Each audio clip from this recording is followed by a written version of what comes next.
IBM reports that in Q4 of 2023, we saw the exposure of nearly 8 million records worldwide.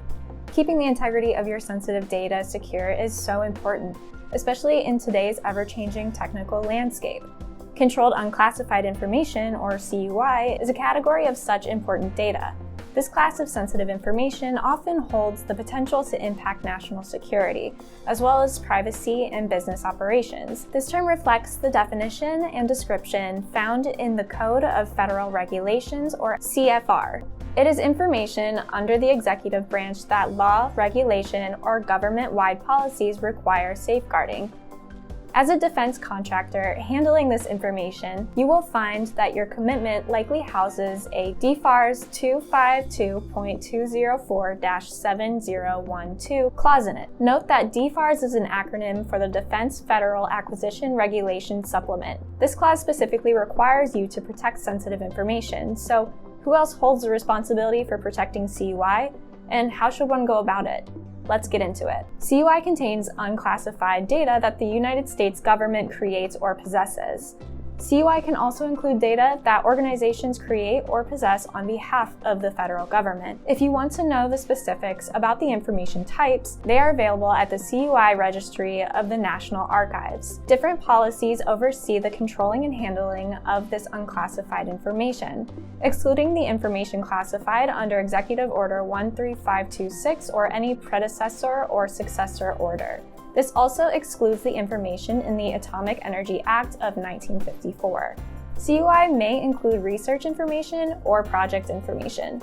This is often from an exploration team, which receives it through federally funded contract. So with all this being said, who really needs to abide by these rules and regulations?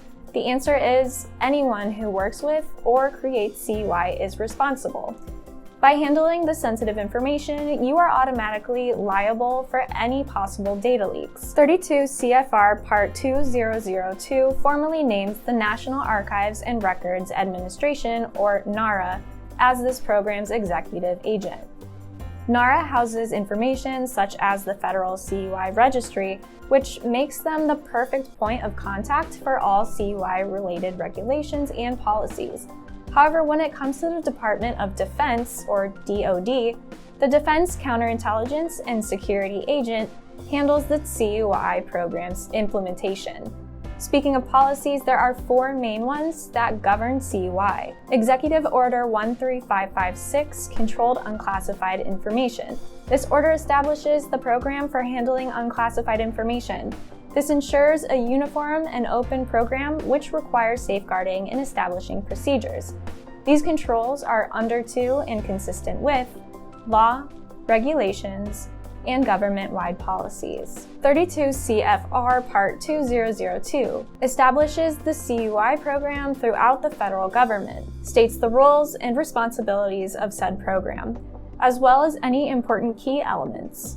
Involves government-created or possessed information, or information that an entity creates on behalf of the government. DoD Instruction 5200.48, Controlled Unclassified Information. Dated on March 6th of 2020, this order establishes policy in pursuit of a uniform program for CUI through the DoD.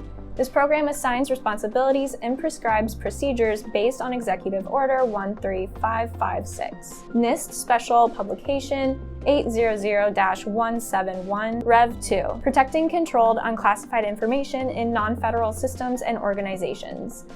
Mentions the baseline CUI security requirements. This is for when information is in non-federal systems and organizations. This covers the entire industry based on Part 2002 of Title 32 CFR.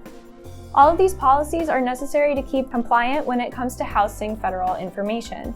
The amount of records that experience exposure every year highlights the importance of safeguarding your sensitive data. If you'd like to learn more about controlled unclassified information, reach out to eTactics.